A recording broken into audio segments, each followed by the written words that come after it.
will come in.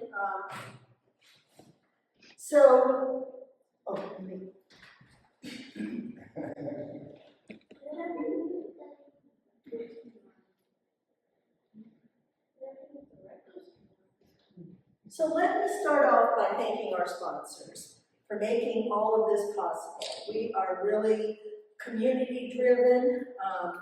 So Pastor and Mrs. Ralph Canty, the Dee's Law Firm, Representative and Mrs. J. David Weeks in the Weeks Law Office, Susan and Jim Allen, Hill Plumbing and Hair, Ben Griffith and Tammy Kelly, both State Farm agents, Chip and Tammy Finney.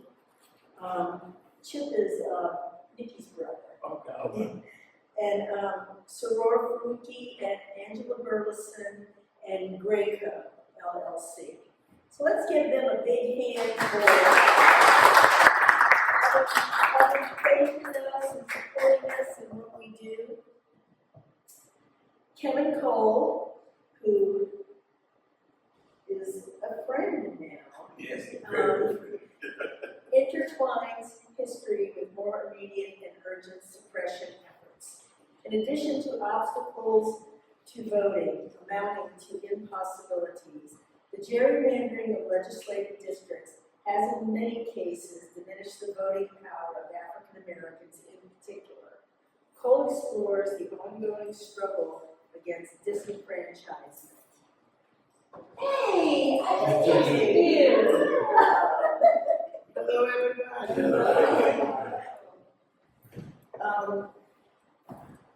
Many of the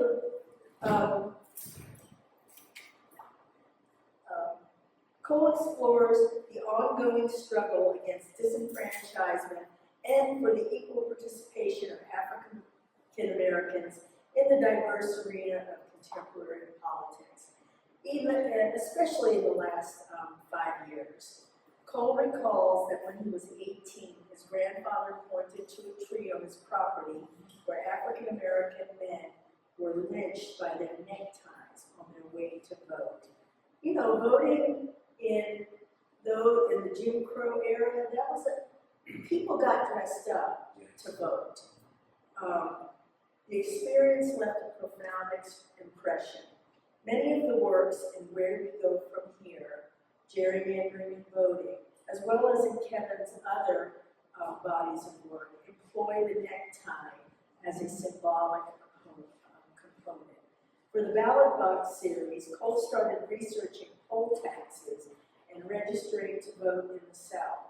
When African Americans tried to vote, they would be asked crazy questions such as, how many bubbles in a bar of soap?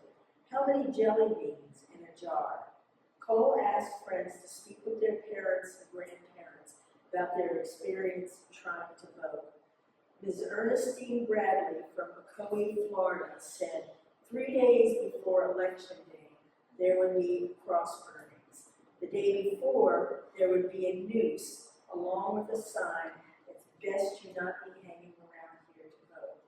Ms. Annie Mae Parker of Edgefield, South Carolina, said she was asked how many black-eyed peas come in a bag. Cole earned his MFA from Northern Illinois University and an MA degree in art education from the University of Illinois. He maintained a career as an exhibiting artist while teaching in the City of Atlanta public schools for more than 30 years. His artwork has been featured in more than 490 exhibitions and 4,000 public, private, and corporate collections throughout the United States and abroad. Some of the public collections include the National Museum of African American History, the Corcoran Gallery, and the Phillips Collection, both in Washington, D.C., the High Museum of Art, the Ogden Museum of Southern Art, the Pennsylvania Academy of Fine Art, the Yale University Art Gallery, and the Sumter County Gallery of Art.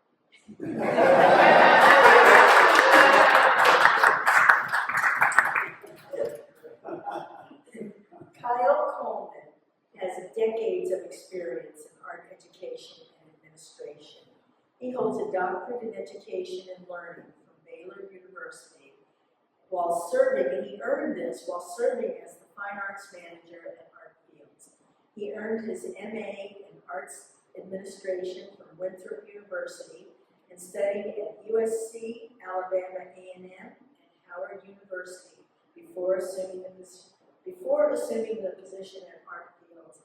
Kyle was the art education director for many years at the Sumter County Gallery of Art. Kyle is an arts administrator, an art historian, a graphic designer, and visual arts coordinator. He works for an art-centered, not-for-profit organization, the Lake City Artfields Collective, which organizes the annual Artfields event. That is a 9-day competition and celebration of Southeastern art and artists, and they accept submissions from 12 Southeastern states. Lake City is like many other rural southern towns that thrive as an economic hub of agriculture. You know, we're talking 60, 70 years ago.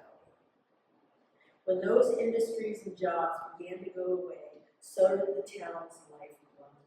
Artfields was deliberately planted in Lake City to help transform it into a culture-based economic engine. Kyle's responsibility as fine arts manager included facilitating all aspects of the competition, including acting as a liaison between the artists, the venues, and the organization. He's also responsible for recruiting jury and selection panelists, art handlings, and installation. Okay. Kyle is also the national president of Phi Mu Alpha Sinfonia Fraternity, a fraternal society of music. Did they specialize in bands like, college marching bands? We have an impact everywhere, but it's not specifically for me. Okay. A role in a society he has very deep affection for. I know that.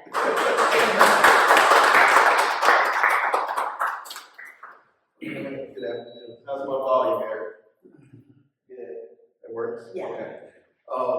And let me say, just in case anyone at Baylor is watching, I'm not quite there yet. By the next time we convene, I will claim Dr. Coleman, but those are not just given, those are earned. Not quite there yet. But many thanks to Karen, many thanks to Eric, many thanks to the Sumter County Gallery of Art. Yes, this is coming home once again. I would happily have this conversation with Kevin in any other place, but it is most appropriate and appreciated that we're having it here amongst this work. So thank y'all again. Thank you for coming and really eavesdropping on this conversation I'm going to have with Kevin right now. I think we should start really with name, rank, and serial number. So where are you from? Where do you call home? Again, I reiterate your thank you to Karen and everybody came out. I'm from Pine Bluff, Arkansas. I did my undergraduate at the University of Arkansas, Pine Bluff, which is a historically black college. After that, I received my MA in art education from the University of Illinois, Champaign, Alabama, and a Master of Fine Arts in Drawing from Northern Illinois University. And then I moved to Atlanta in 1985. But to give you everybody the question get asked about how did you get involved in art? My mom was the cafeteria manager in Pine Bluff, and I have always had a speech impediment. So whenever I would have a bad day, she would tell me, "Go make my picture." so that's how I really got involved in art, and that was the thing that for me. I'm thinking, okay, if I get involved in art, I can speak to my artwork. I wouldn't have to talk. They wouldn't have did.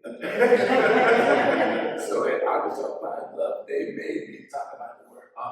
And they made me understand that the art can only speak to you so far. But you got to explain the rest why you doing it. And I do it out of love. Absolutely. So the last couple of weeks, Karen commented on it. I've been on a mini world tour talking about art fields. And for those artists in the audience, you still have about 3 weeks left that you can submit. But I was on campus at Pine Bluff, and your poster for when you were there was prominently framed, and I happened to mention, I was like, well, I will actually have a conversation with him next week, and they said to tell you hello.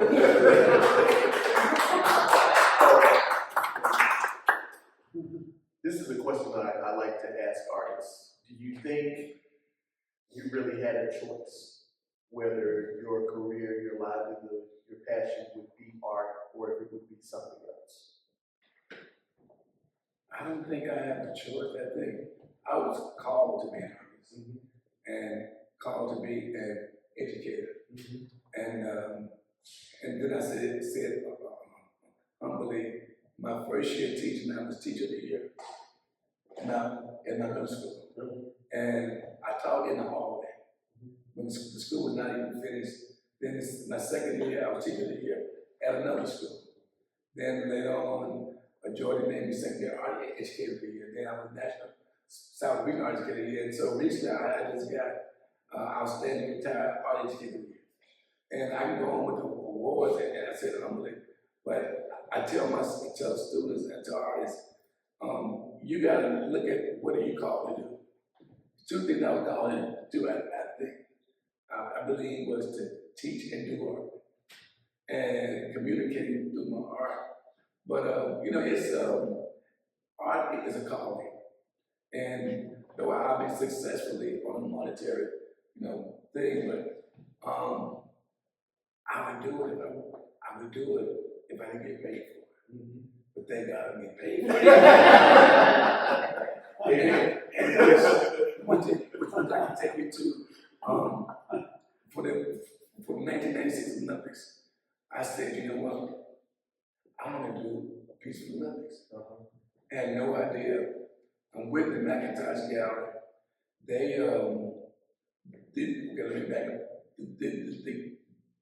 the Coca-Cola company were the official sponsors of the Olympics. So they said, we want to find a way to welcome the world to Atlanta. So what we're going to do is a 200-word essay. Somebody can write in and tell why this person should be on this wall. It's 15 stories, okay? So I'm sitting there, and when they were doing the interview, they would look for artists who had executed large-scale pieces. I do a lot of public art, and I have several pieces in Atlanta. So my name kept coming up.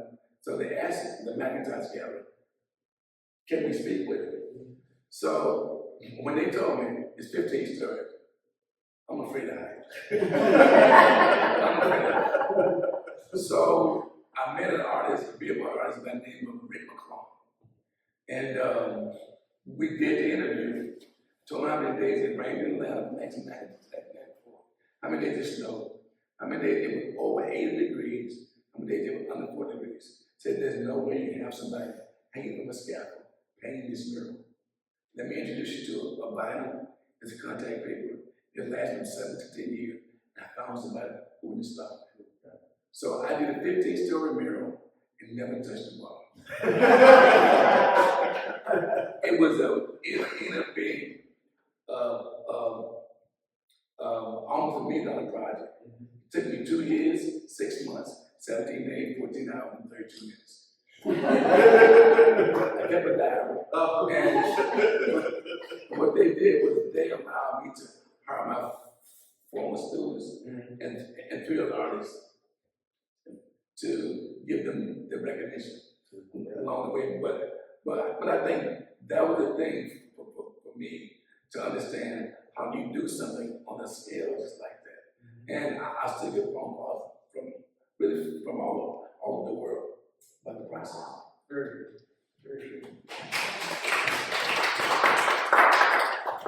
So I'm trying to figure out, Karen, throw something at me to get on this next soapbox just for a minute, Okay, touch on it and not take too much time on it. But, however, I don't know if everyone is familiar with the African commune of bad relative artists, founded in 1968 in Chicago. Many of the Afro-Cobra founders and members were also on faculty at Howard University. Dr. Jeff Donaldson was the Dean of Fine Arts, and I walked past this one piece of Dr. Donaldson's jam-packed jelly tight every day. And the problem with you is didn't really appreciate who I was around, who was teaching me while I was there. So it was afterwards that I really dove into Afro-Cobra and their history. And Gerald Williams was here Yes. in Sumter for several years. He lived in Sumter for a long time. Yes, absolutely. I did a few Afro-Cobra presentations at the Columbia Museum of Art. Gerald Williams was at the very first one. He waited to the very end and said, yeah, that's me up there on that picture. Still keep in touch with him. Yes. And in one of those subsequent ones, when I was preparing it, Kevin reached out to me and just made a point to make sure that my interpretation and presentation of Kevin's work and his career was appropriate. And I have always appreciated that. I had said this to him before, but I keep that in mind anytime I have a conversation like this and I'm talking to an artist, to make sure that the artist's voice and their vision and their interpretation comes across. So thank you again, publicly. But I did want to talk about your relationship with Afro-Cobra. They potentially were setting a new Black aesthetic for artwork. Lost and found line, those bright, vibrant Kool-Aid colors, the expression of Black people's social, economic, and especially political status, which, knowing your work, it is a easy leap to see why you're right. So if you would talk a little bit how you connected with Afro-Cobra. As I stated, I did my undergrad at U.S. Arkansas Fine Club. The late John Howard, who studied under Hale Woodruff, and Jeff Donaldson would come back to Arkansas and talk about Afro-Cobra. And I can only remember when I was a sophomore. And the way they explained to me was, Afro-Cobra, they were the Black Panthers of the art movement. When everybody was doing African specialism and civil rights was happening, they said that we're going to focus on a certain aesthetics. We're going to focus on the family. We're going to focus on positive things. What about the community? If you notice, all of my titles are positive titles. Even though the idea of my grandfather telling me about somebody being lynched. You know, it's funny, I was talking to a client in San Francisco, and she couldn't think of the name. She said, the reason I bought one of your painting was because of the title. It was entitled, if I change my name tomorrow, my journey stay the same. And I listen to music as I work. Afro-Cobra is a big part of music. And it's the relationship between sight, sound, and color. But when you look at Afro-Cobra, we still meet. It's Afro-Cobra now. We still meet. You have the founding members that are there. And I'm one of the newest members, which I was invited in 2023. I'm sorry, in 2003. Yeah, I was invited in every next time. But Afro-Cobra is really history.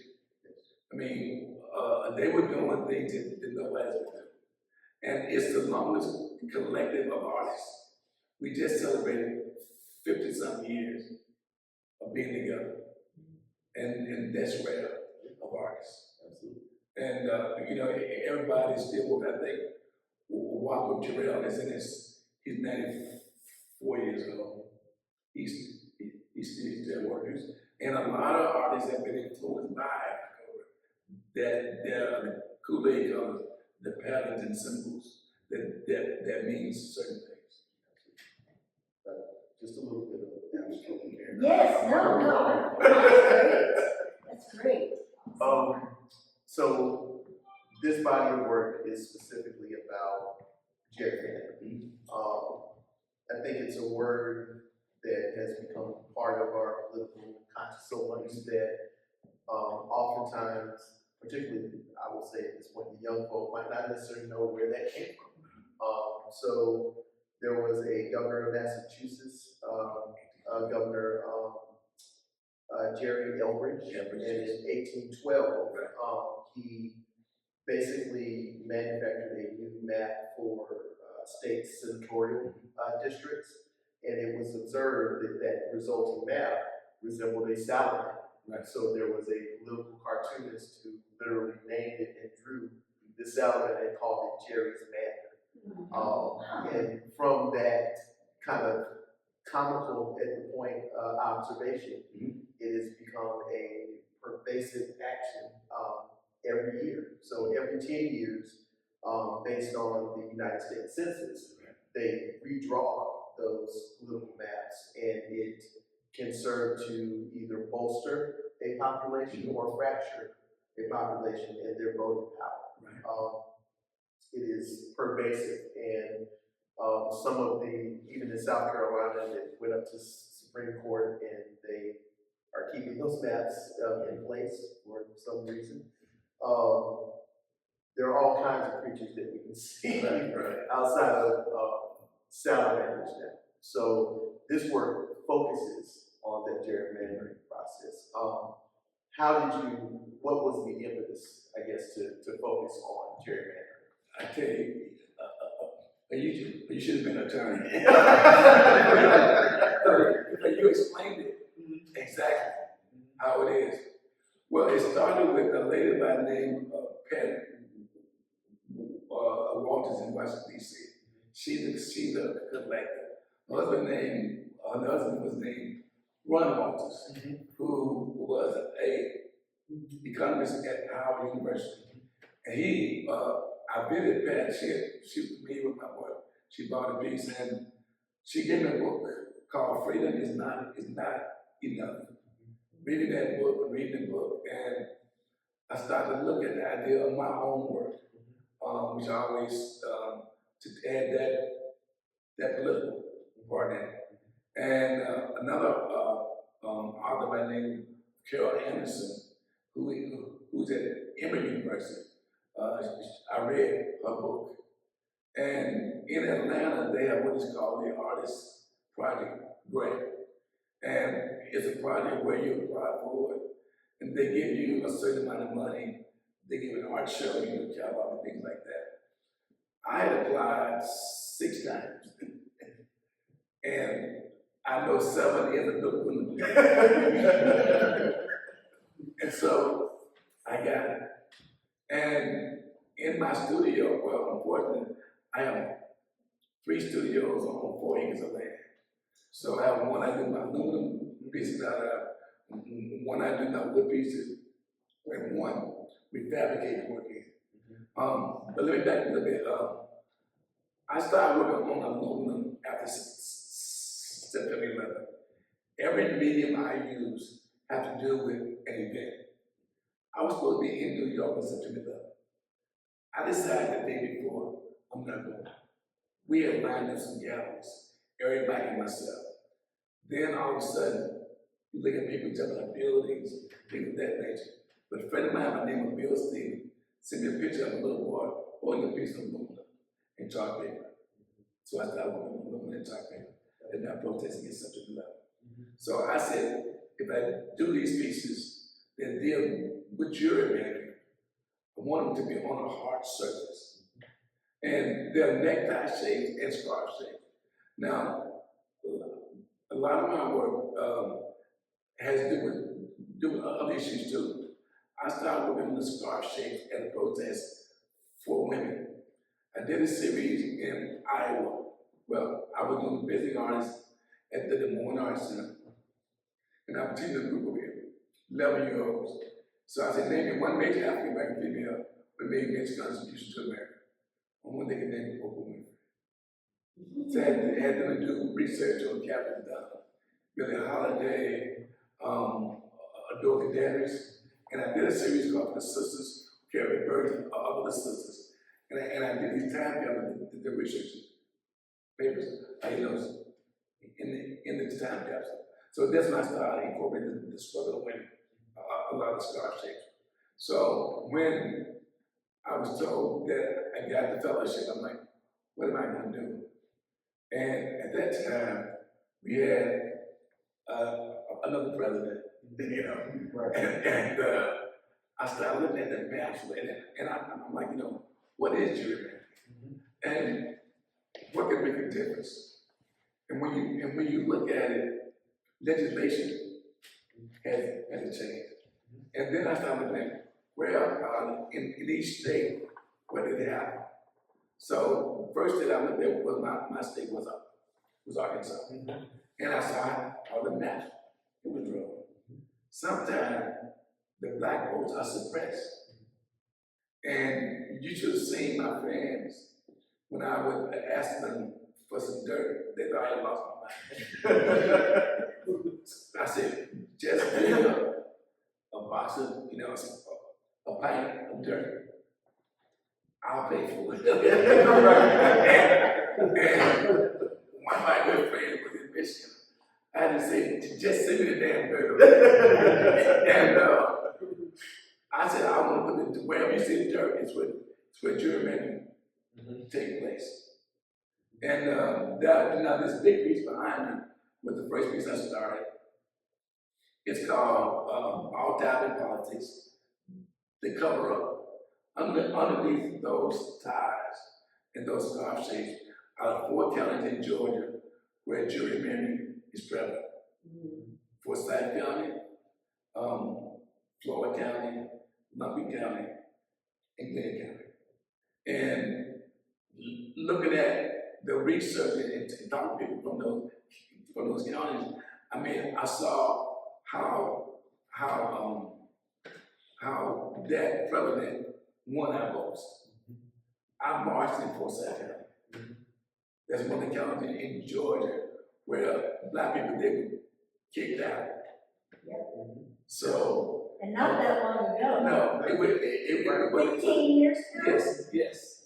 So then I was like, you know, I want to do a big piece, and we got carried away because I was so doing it in sections.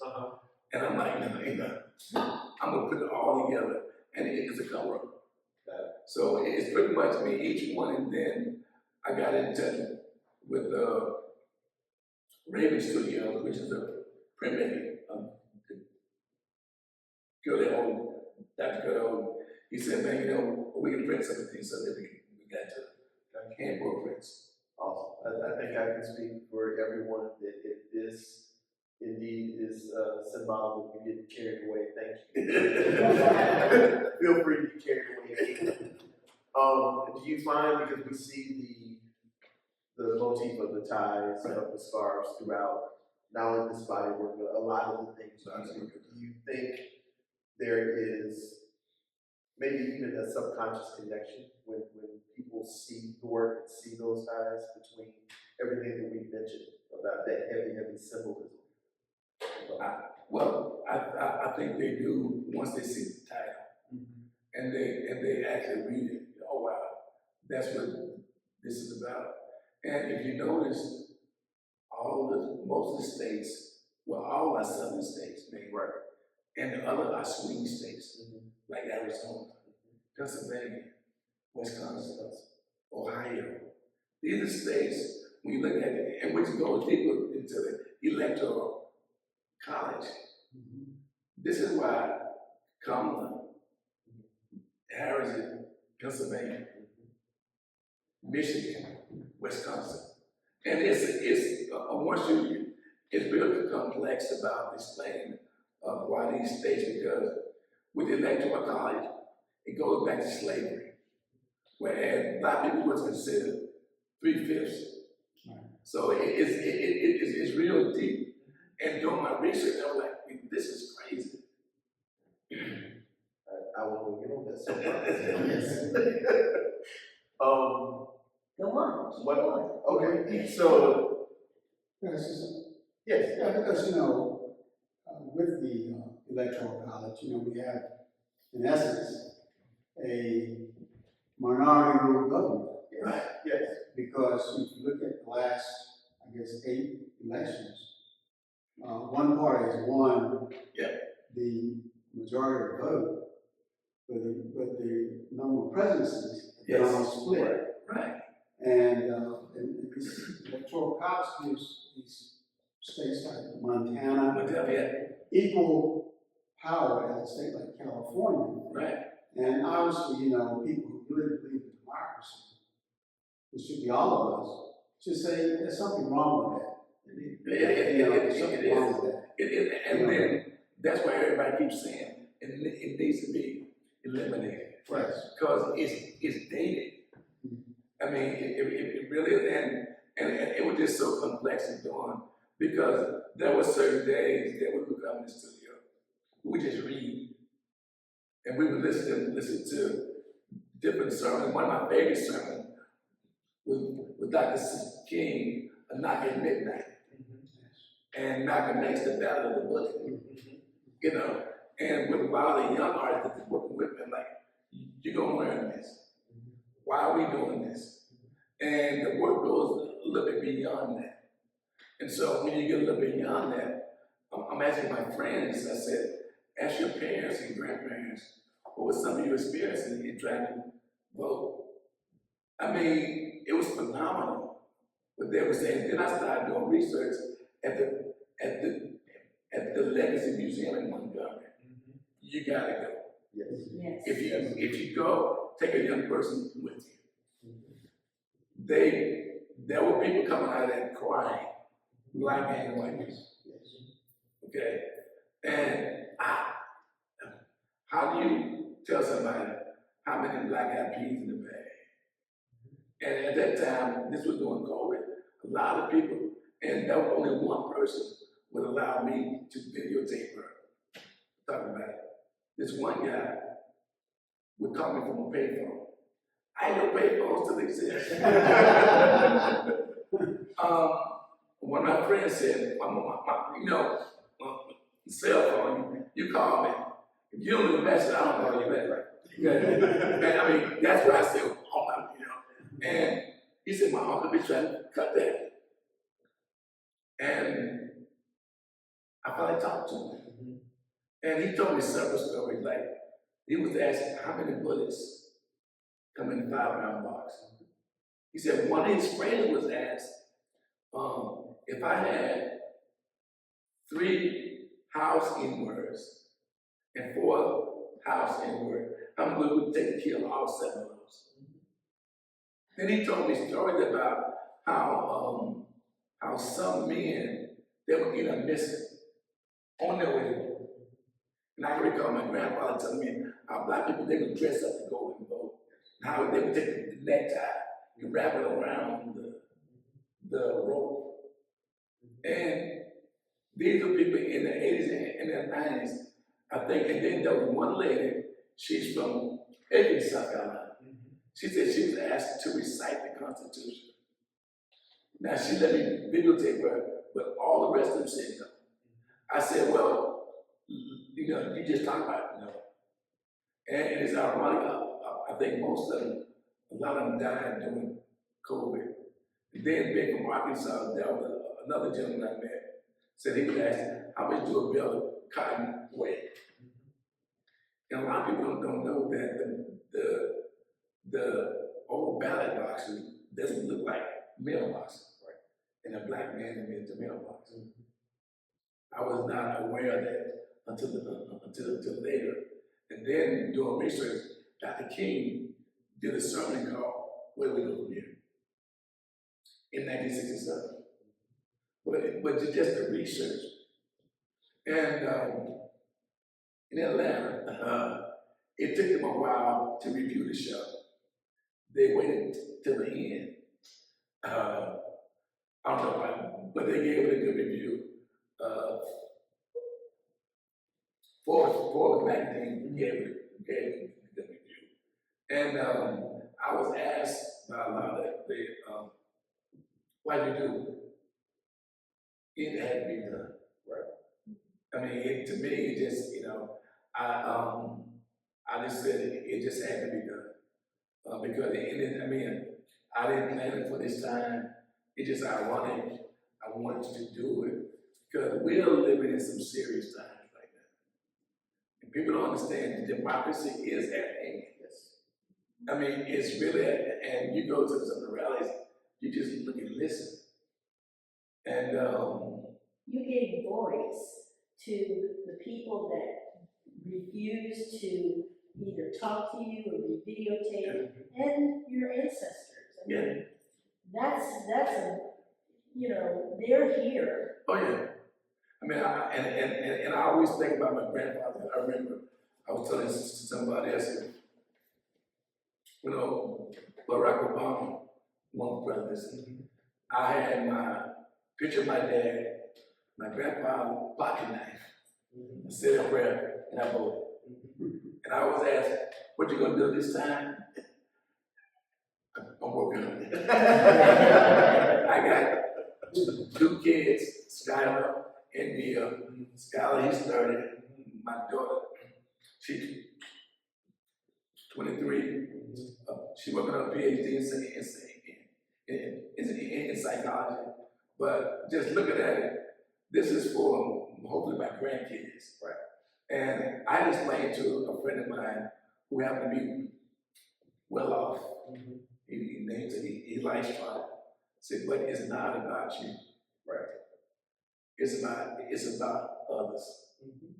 And it's gonna be interesting, but I just think that I just hope for people who would do the right thing. And even if you don't vote for me, but just vote. Right. My grandpa told me there are 2 things that makes us all even. We get one life, we get one vote. That's that common denominator. And my dad used to work for a funeral home. He would tell you, it makes us all even. You're gonna die one day. Absolutely. Yes. But if you have that option, Yes. but You know, I think a lot of the young people, you know, that I talk to, I don't think they realize that America didn't become a democracy until 1965. Yes. I mean, we're talking 59 years ago. Yeah. That's when, because I was born in Georgia, rural Georgia, and I still remember accompanying my aunt, who was in her 50s, going to vote for the first time in 1976. So I don't think they understand, because at that time, the Voting Rights Act, as people don't know, it allowed people to vote in the southern states. Right. That were not allowed to vote. Now, my parents, who were born in a rural county, were able to vote back in 1960 because they owned land. Yeah. And they were able to answer some questions. Yes. right. But that was a few people. Yeah. They were able to vote for John Kennedy versus Nixon. But people didn't really start voting in full until 1965. Right. And I think a lot of people in this country don't realize. And so America did not really call itself even a democracy until 1965. You know, we always hear this thing about we're the oldest democracy in the West. Let's be factual. There's an asterisk. That's not true. Yeah. And a lot of people don't like to hear that, but you know, one thing that we're called upon to do, because our ancestors were called upon to do this, we have to tell the truth. Right. Regardless of what people think. Right. That the Electoral College was, again, based in that racism. Right. How can we maintain a minority control outside voice?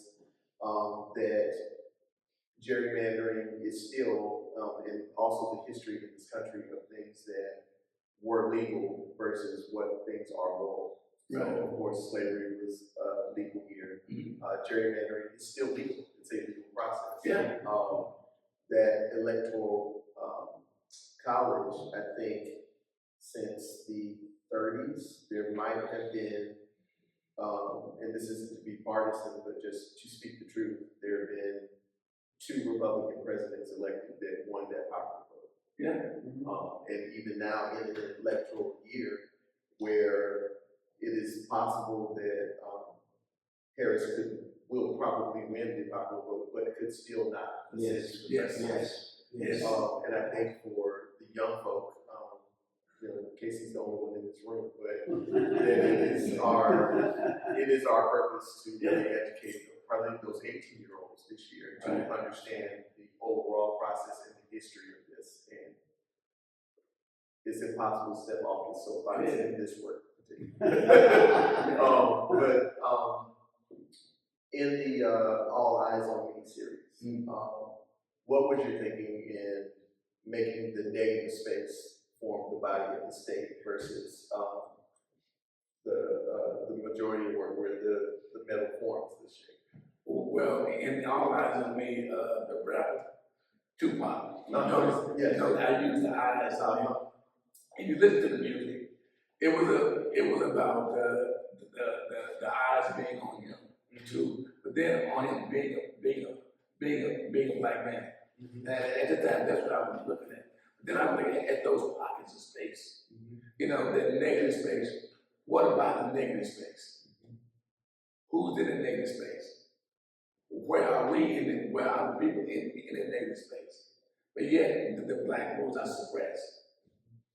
And when we were working on it, I would make, well, my sister, they would ask questions, why this, why, but I wanted to create a different eye on it, right? You know, to make you ask that question. The cutouts are the swing state. Yeah, right. They're on the swing state. Because those were the states everybody was talking about. Michigan, right? Pennsylvania. You know, if you can't win this, you know, that, and even now, that's what that's what they're talking about.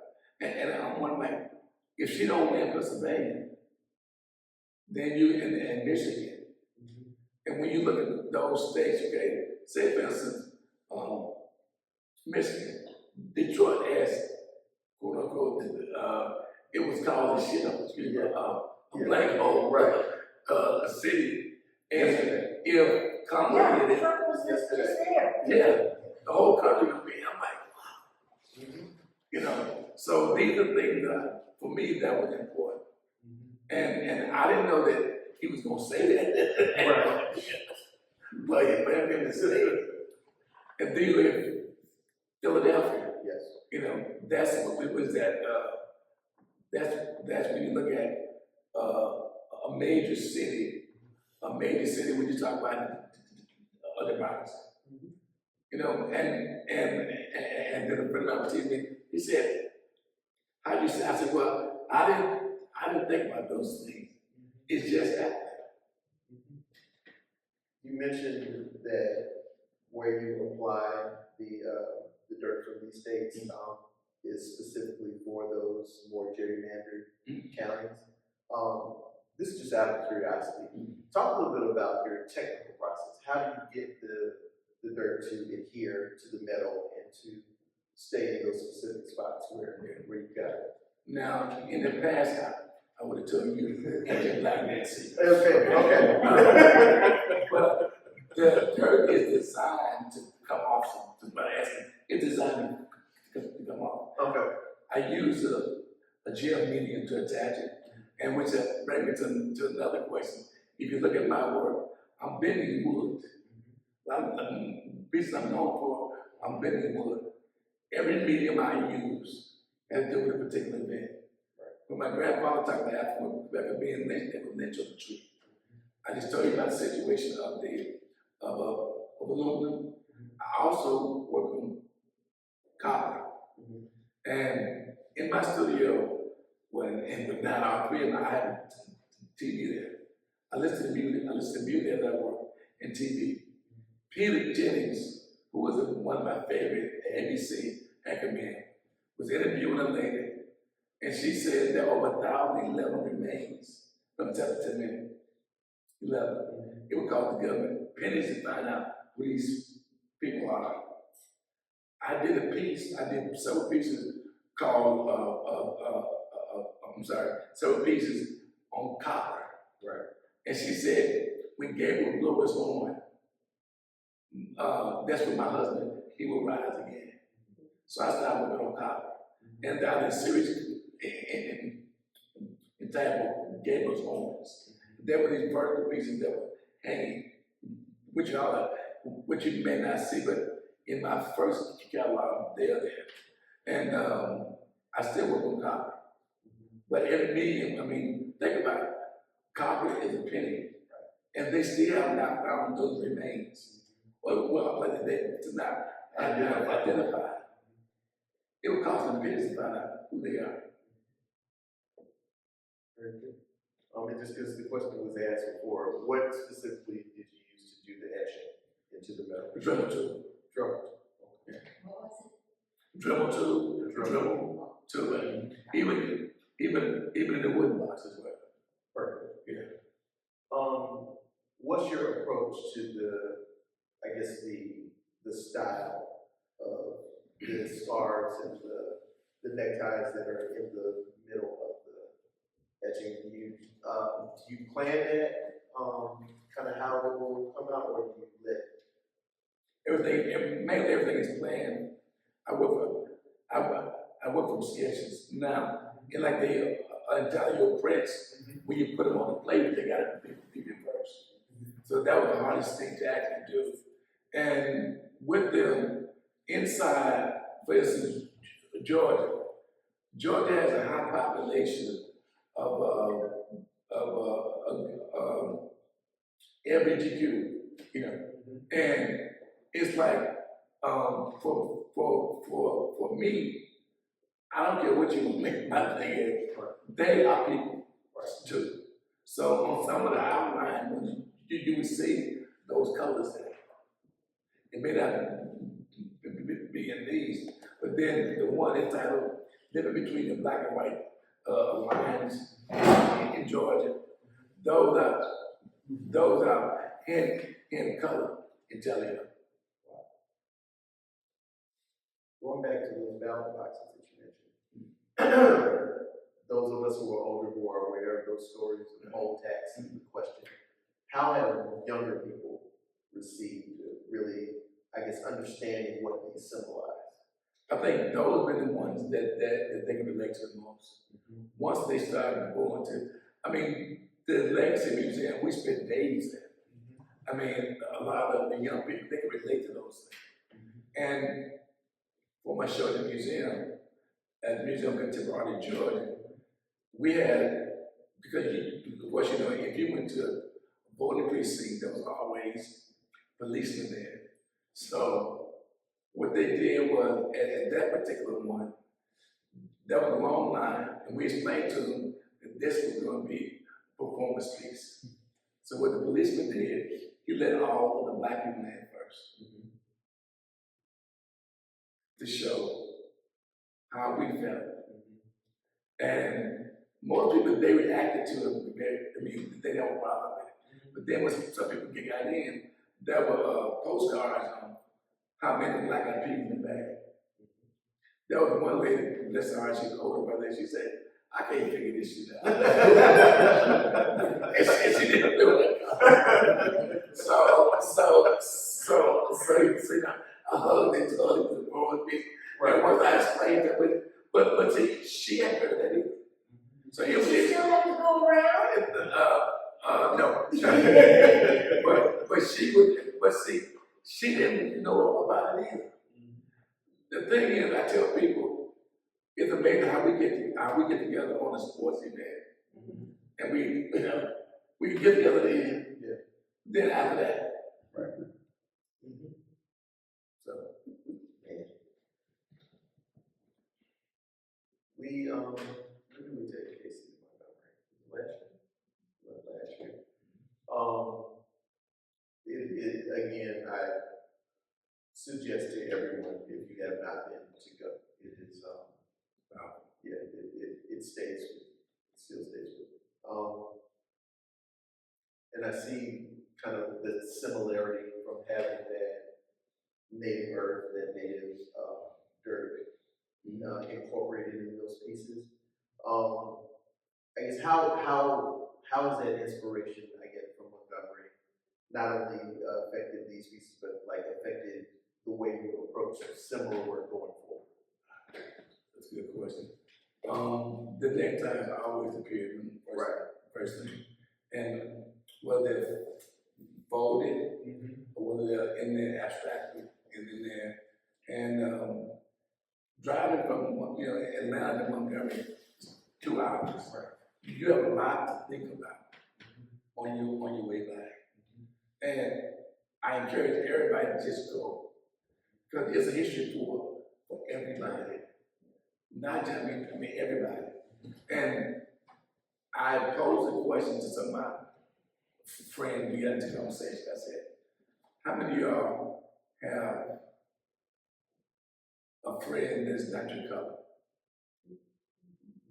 That you truly call a friend. It was about 40 people in the room, only 2 people. If we had a conversation, we have more in common than we do. Yes, we have more in common. One of my good friends, and he's still, we were talking about, I just explained to him, when George told that was a blessing in disguise. Because you saw something that happened. Nobody would have believed that happened. And I explained to him, I said, I had to tell my son, whatever, if you ever stop, just do what they say. Dad'll get you out of whether you're guilty or not. I want to see you come home.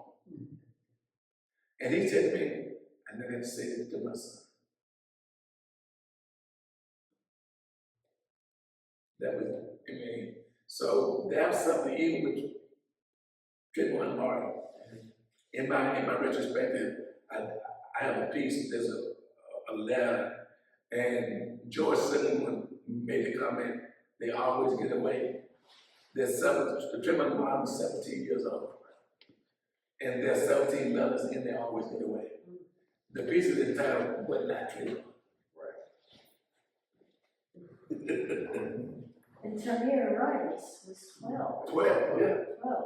Yeah. So yeah, for some reason, George Floyd, all of a sudden, in 2020, DEI became de rigueur. Yeah. Every institution was all about DEI. But, it's still happening since George Floyd, and my God, that's our history. Right. That's. And then I tell students, artists document history. When they look back, they can say, what was the art that the music was playing, and what was the artist doing? And with me, my art dealer in Arkansas, her Inspired Arts, she was really one that encouraged. She didn't do it. And I'm fortunate that, I have a lot of NBA basketball players that support my work. I mean, the sales, I didn't care about that. I just said, I gotta get it out of my system. And which led to things I'm doing now. I'm reading about sundown towns. It's a lot of them. Still. Yeah. I'm like, dude. And in the north too. Yeah, in the north. Sundown, and I remember in Arkansas playing football when the coach used to tell all the black players to get down on the bus. We're going through this time. Yep. Yeah. I was one of them, but I'm like 2024. I got 2 books this thick, like my sundown time. I don't know what that is. Excuse me? I don't know what that Okay, is. sundown, that's a good question. Sundown town, a town where black people should be out of before sundown. Before the sun goes down, Before the sun there were signage and symbols that indicated to travelers that if you were black, that you had best be out of town before the sun goes down. Which is one of the reasons for the Green Book, which Green is Book. familiar with the Green Book. And which I can recall, the reason, whenever people announce that, where I went to school, say University of Arkansas, High Bluff, which is a historic black college, because then University of Arkansas in Fayetteville, where I first saw this thing, it said, N-word, don't let the sun catch it.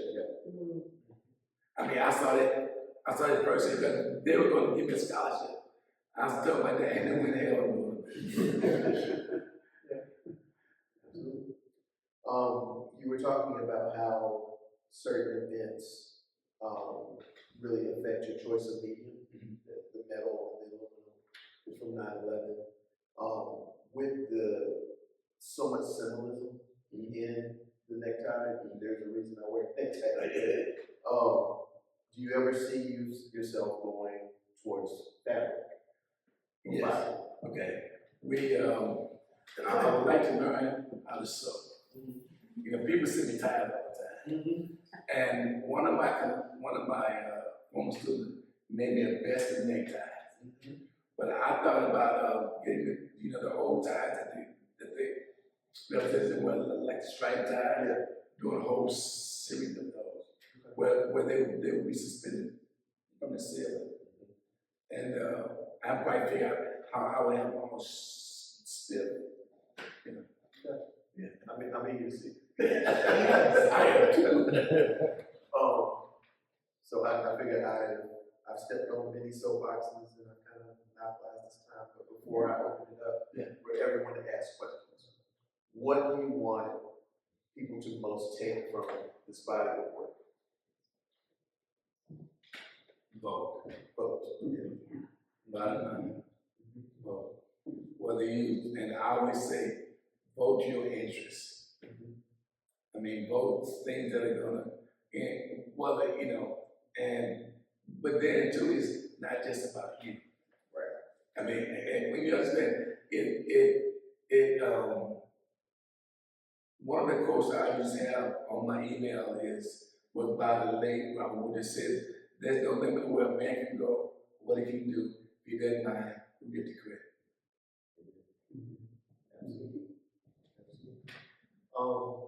Are there questions?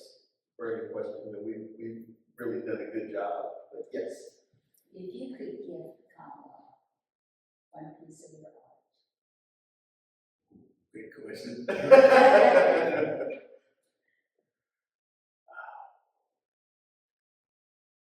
Are you saying one out of this show or just a piece I have done? well, we've been talking about gerrymandering. So maybe on that theme, I don't know, or from your heart, what would you give? I think right now, which I didn't talk about, is the one on book banning. How they're banning books, in schools. I would give it that one. Because number one, it's from Arkansas. And our governor, I'm from Arkansas. Our governor is leading the pack. I would give it that one. Because education is the key.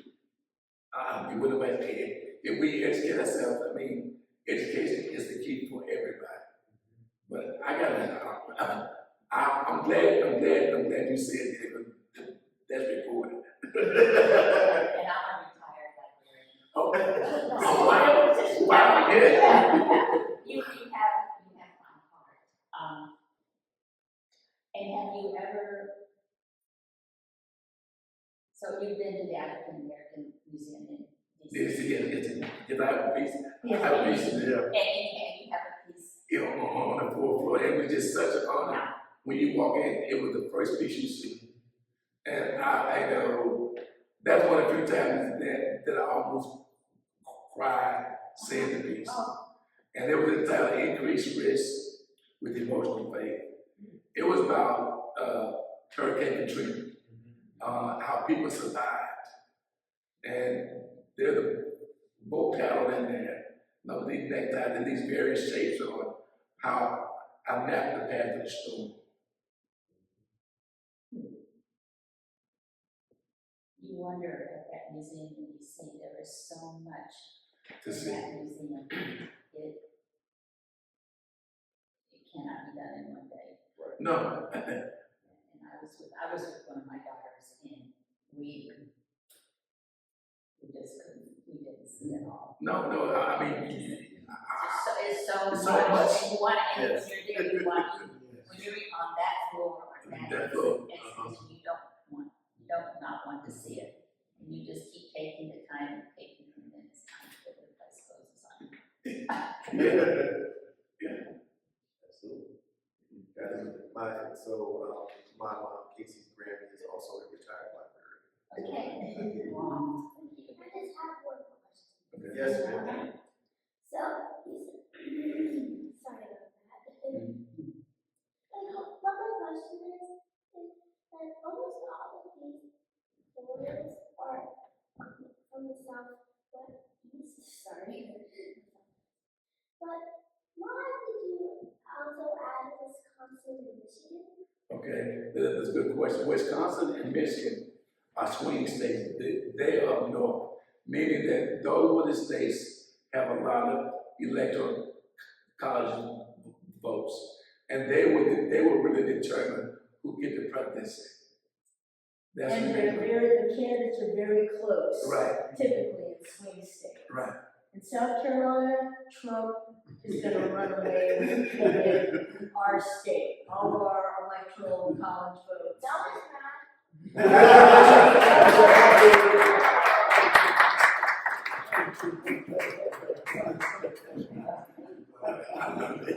You're right, but Let's keep the faith. Let's keep the faith. Thank you for your question. Any other questions, y'all? I remember, I think, Fahamu said that, history will tell us what happens and artists will show us. Yes, that's true. I mean, that's true. And you know, I have a retrospective of it's a survey show at University of Maryland. It's traveling is there until January 5th, and then it's going to Arkansas. And to see the where I've come along with the video work and everything, excuse me, I stayed on my same path all along. My first show I did in graduate school, where I was getting my MFA, was entitled "Have You Checked the Closet?" It was about kids who had been killed in drive-by shootings. Okay, and being from Arkansas, I had never heard of a drive-by shooting. So the kids, they would bring me clothing in of those kids, and then I would make these clothing very realistic. What a lot of those kids, they were on the edge anyway. And a lot of clothing, it defies the law of gravity. One of the pieces that really that's in the show, struck a lot of people, was entitled Ray being graduated. His diploma was in his back pocket before he got shot to show his grandmother he graduated. And I mean, that was 1984, 85. I didn't realize I was on another trajectory with the same thing. You know.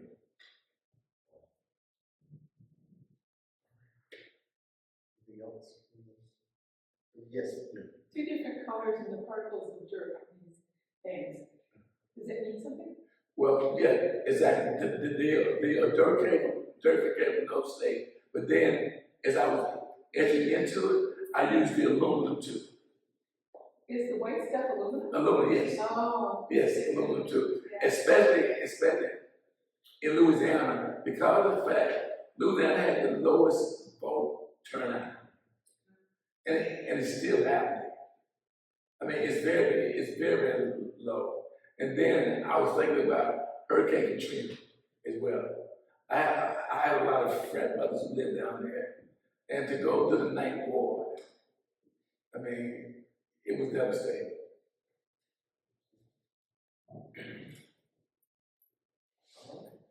Again, Karen, Eric, Thank you. Sumter County Yellow Guard, like, this has been special. Thank y'all for hosting this.